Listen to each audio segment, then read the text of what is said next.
Selamat pagi semuanya. Bertemu lagi dengan saya di mata kuliah Perancangan Sistem Informasi. Setelah kemarin kita mempelajari bagaimana membuat use case, untuk selanjutnya kita akan mempelajari salah satu model UML yang digunakan untuk melengkapi use case, yaitu diagram activity. Nah, diagram activity ini merepresentasikan aliran-aliran interaksi di dalam suatu skenario yang sifatnya spesifik. Kemudian diagram activity ini menggambarkan diagram alir dari sebuah sistem. Jadi bukan dari sebuah perilaku aktor ya, tapi perilaku sistem. Nah, ini beberapa definisi terkait activity diagram. Yang pertama, eee, ra activity diagram merupakan rancangan proses bisnis, di mana setiap urutan aktivitas yang digambarkan merupakan proses bisnis sistem yang telah didefinisikan. Kemudian, eee, activity diagram itu terdiri dari urutan atau pengelompokan tampilan dari sistem atau user interface, di mana setiap aktivitas dianggap memiliki sebuah rancangan antarmuka. Kemudian juga dalam activity diagram terdapat rancangan pengujian di mana setiap aktivitas dianggap memerlukan sebuah pengujian yang didefinisikan melalui kasus uji. Eee, Selain itu juga activity diagram merupakan rancangan menu yang akan ditampilkan pada perangkat lunak. Nah, di sini adalah notasi activity diagram. Kita mengenal initial node, boleh dibilang kalau di dalam flowchart itu start, kemudian ada decision node, ini adalah pilihan. Jadi kalau kalian mengenal di dalam algoritma ada if then else, itu ada decision node, kemudian ada fork node dan join node, merge serta activity final node. Initial node ya yang seperti ini notasinya. Ini merupakan kontrol di mana aliran aktivitas itu dimulai. Sedangkan decision node merupakan node control yang menerima token pada satu atau dua sisi yang masuk dan memilih satu ujung keluaran dari satu atau lebih aliran keluar. Nah, ini ada decision cabang 3 di mana dimasukkannya 1, kemudian ada 3 keluaran di mana priority 1, 2, dan ketiga. Kemudian ada decision node cabang 2 ya, ada order accepted dan order rejected untuk keluarannya dan masukannya 1. Kemudian ada fork node.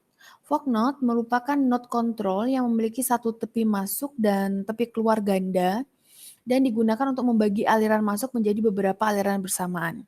Kalau kalian pernah belajar di BPMN kemarin, saya pernah menjelaskan ada yang namanya paralel. Nah, fork node ini merupakan awal mula paralel tersebut. Jadi ada 2 aktivitas yang dilakukan secara bersamaan. Kemudian Eee, kalau di dalam bisnis proses manajemen notation, itu kan ada paralel-paralel. Nah, kalau di activity diagram ini diakhiri dengan join node, yaitu node yang memiliki beberapa tepi masuk dan satu ujung keluar. Jadi selalu disatukan paralel tersebut. Kemudian juga ada merge node, merupakan node kontrol yang menyatukan beberapa aliran alternatif yang masuk untuk menerima aliran tunggal. Bedanya kalau join node itu adalah paralel, sedangkan merge node itu adalah, bukan dari paralel. Jadi suatu aktivitas yang tidak dilakukan secara bersamaan, seperti itu. Kemudian diakhiri dengan activity final node yang merupakan node kontrol akhir yang menghentikan semua aliran dalam suatu aktivitas. Nah, di dalam kita menggambar supaya activity diagram ini kita ketahui siapa yang melakukan, aktornya siapa saja, itu ada yang namanya diagram swimlane, yang merupakan variasi dari diagram aktivitas yang memungkinkan untuk melihat aliran-aliran aktivitas yang dideskripsikan oleh use case pada saat yang sama juga memperlihatkan aktor mana yang melakukan kegiatan. Nah, diagram swimlane ini menggambarkan berbagai aktor yang memanggil fungsi-fungsi tertentu yang sifatnya spesifik. Nah, ini bisa kita lihat, ini ada ada lane, ada pool. Jadi di dalam pool ini bisa jadi ada beberapa lane. Kemudian ada aliran juga, ada flow-nya, ya ada sebenarnya sama dengan yang ada di BPMN, namun di sini sedikit berbeda karena kita menggunakan Stario ML. Ada beberapa yang notasi seperti ini itu tidak ada, jadi kita gunakan yang ada saja. Kemudian yang selanjutnya adalah pemodelan berbasis kelas, ya. Di sini ada objek. Jadi objek itu suatu entitas sebenarnya, di mana kita kalau kita mengenali sebuah kelas-kelas ya, untuk menganalisisnya kita perlu memahami entitasnya, kemudian peran-perannya. Nah, ini saya contohkan di dalam sebuah objek ya, itu kita kenal yang namanya atribut, kemudian ada operasinya. Nah, kalau entitas itu misalkan saya contohkan di dalam sebuah rumah sakit, maka salah satu entitas yang bisa kita definisikan adalah pasien, dokter, dan sebagainya. Nah, dalam setiap entitas tersebut terdapat atribut di mana atribut itu mendefinisikan dari entitas tersebut. Misalkan contohnya pasien, berarti ada ID pasien, nama pasien, dan misalkan umur, seperti itu. Nah, operasi ini bisa saja insert, kemudian update, delete. Nah, untuk lebih jelasnya kita praktekkan. Nah, setelah Anda install, yang kemarin sudah menginstal Stario ML, kita buka kembali. Yang pertama klik model, ya, kemudian add diagram dan activity diagram. Nah, sama di sini kita bisa lihat kalau activity basic-nya ini notasi yang saya sudah jelaskan tadi, ada inisial, kemudian action, final, fork, join, merge, decision, dan control flow. Kemudian ada juga swimlane. Nah, swimlane ini bisa swimlane vertikal dan horizontal. Yang pertama, misalkan saya contohkan kita akan membuat activity diagram dari pendaftaran misalkan di Sistemik Rosma. Yang pertama, kita buat swimlane-nya dulu. Ingat ya, kalau bedanya activity diagram dengan business process management walaupun hampir sama, ada action atau tasknya. Kalau activity diagram itu menggambarkan sistemnya. Jadi aliran Anda mau ngeklik apa di sistem itu. Jadi bukan apa yang dilakukan oleh aktor seperti itu. Jadi lebih pada proses di dalam sistem, bukan proses bisnis atau flow map. Klik inisial untuk memulainya, kemudian actionnya, calon mahasiswa, membuka web pendaftaran,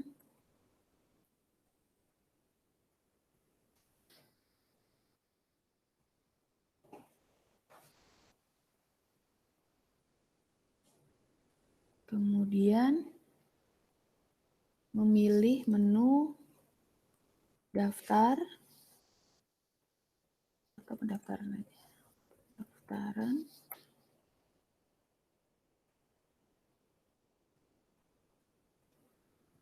Kemudian mengisi data.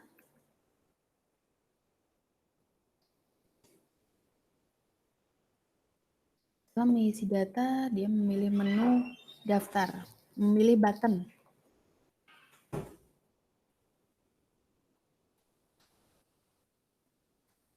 Nah, kemudian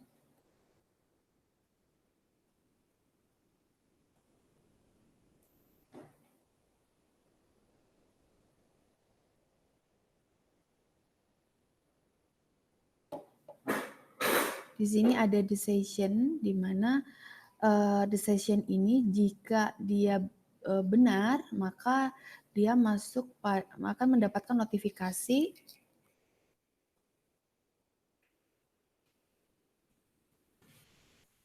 cetak bukti pendaftaran.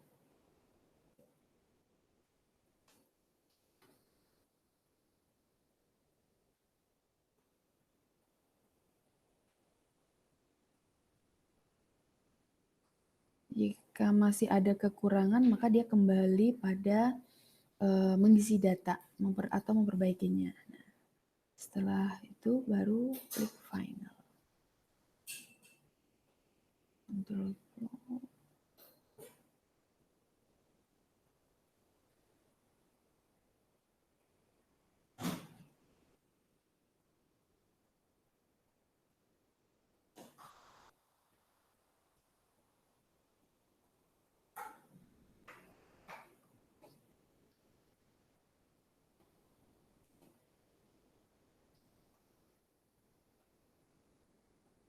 Ini benar, masih ada kekurangan. Nah, ini untuk merapikannya, biasanya kita geser saja untuk actionnya supaya rapi. Kemudian ini supaya bisa ditekuk, tinggal tarik saja pada garisnya.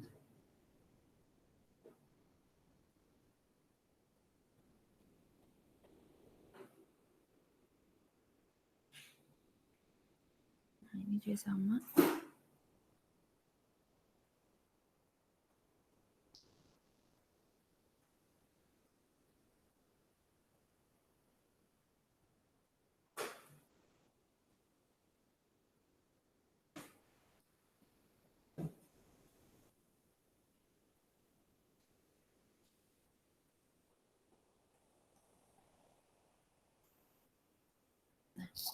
Hasil dari activity diagram ini bisa kita tulis di sini activity pendaftaran. Lalu kita save, atau kalau kita mau kita ambil gambarnya, export diagram as JPEG atau PNG bisa.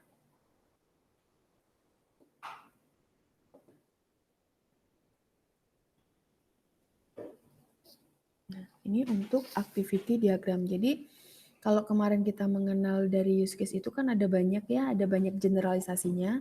Sebentar saya contohkan.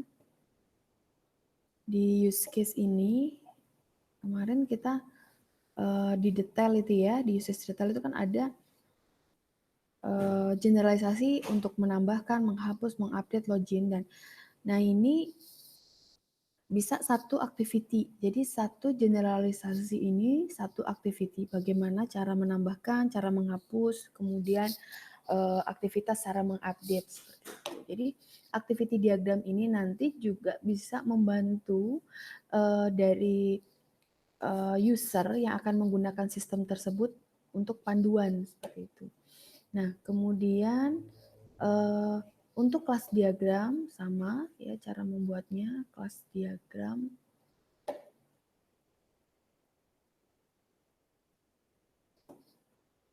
ini saya contohkan misalkan tadi customer ya. Jadi customer, kalau Anda pernah belajar di basis data itu ada IRD, berarti kalau gambar kelas diagram pasti bisa. Add atribut, ya misalkan ini ID,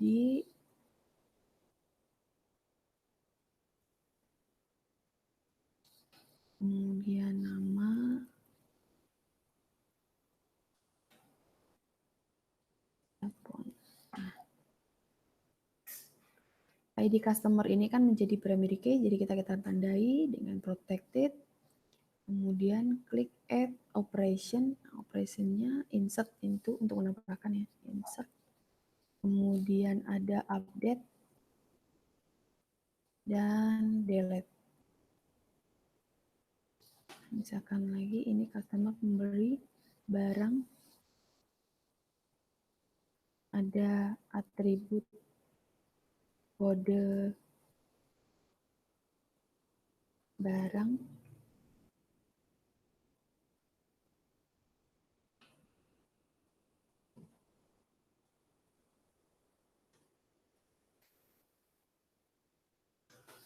harga. Nah, kemudian kode barang kita buat primary key dan add operation update delete, insert. Nah,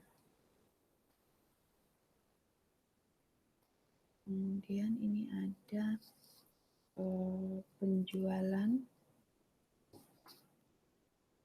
ada nomor transaksi, tanggal, kemudian ID customer, dan total pembayaran atau total tagihan. Kemudian kita tambahkan operasi update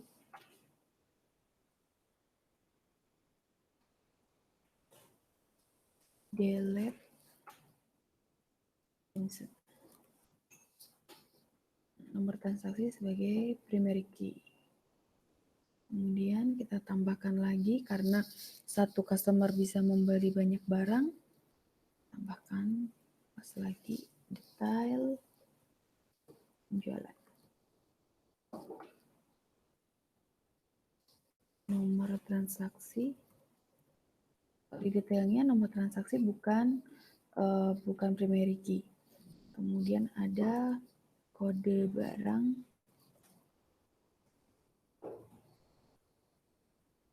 harga, quantity, total.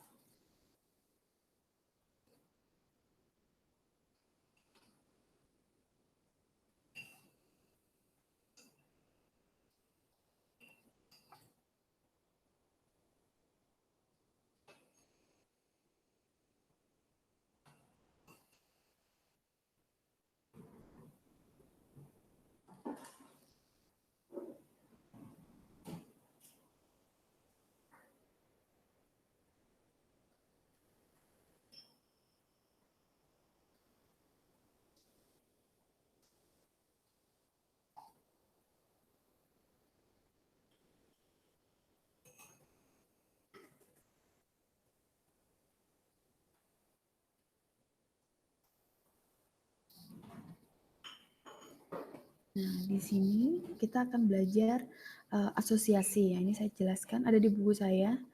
Asosiasi, ada directed, ini ada di sini.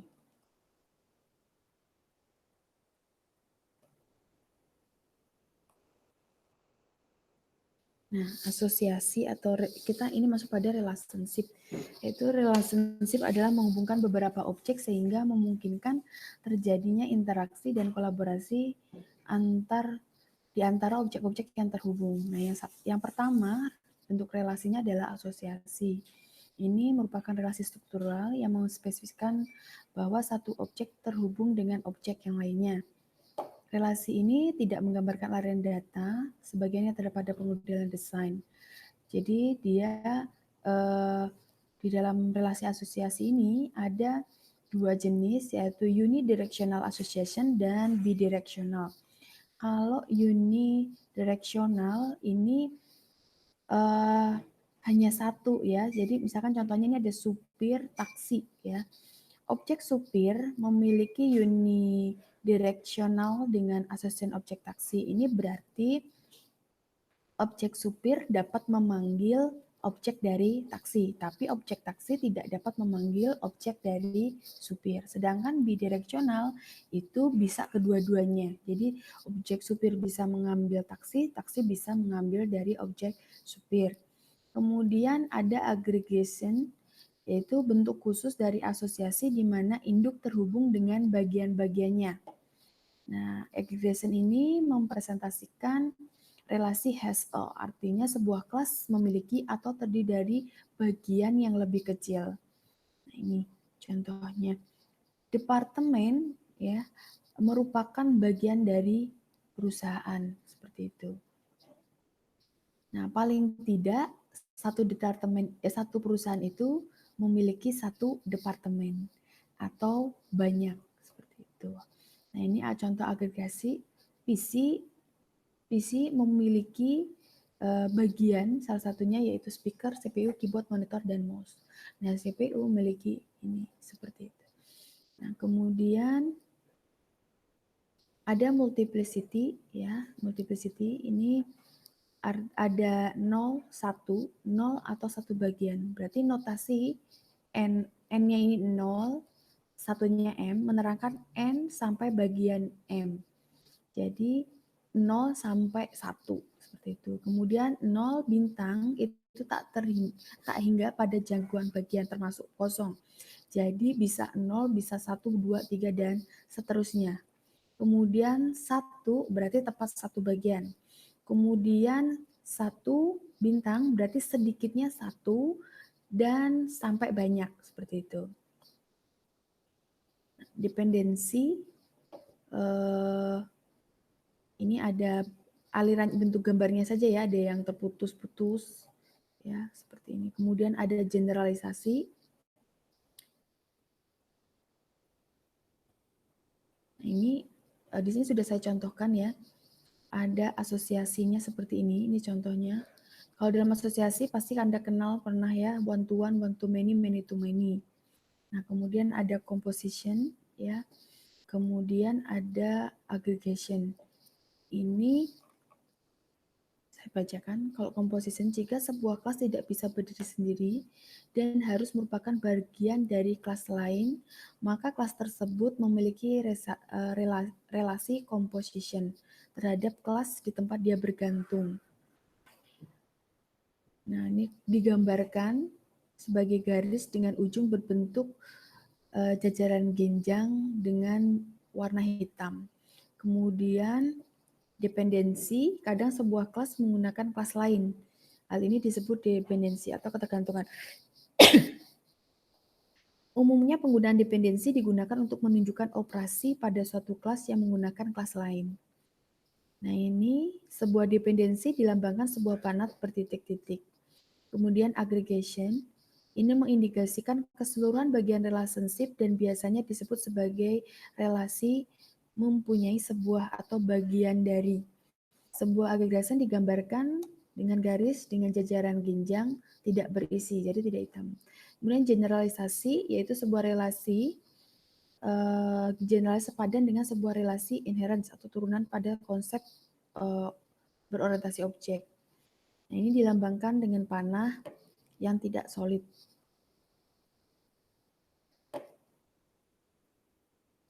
Nah, ini kita praktekkan yang tadi, jadi kita pakai asosiasinya, customer ke customer. Nah, satu customer, ya minimal satu customer. Nah, ini boleh sebenarnya bertransaksi minimal satu, misalkan. Diklik di ujungnya ya, diklik di ujungnya. Nah, kemudian kode transaksi ke nomor transaksi di detail. Nah, ini satu,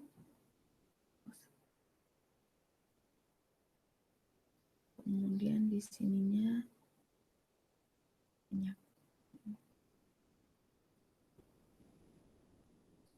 Kemudian ini kode barang ke sini.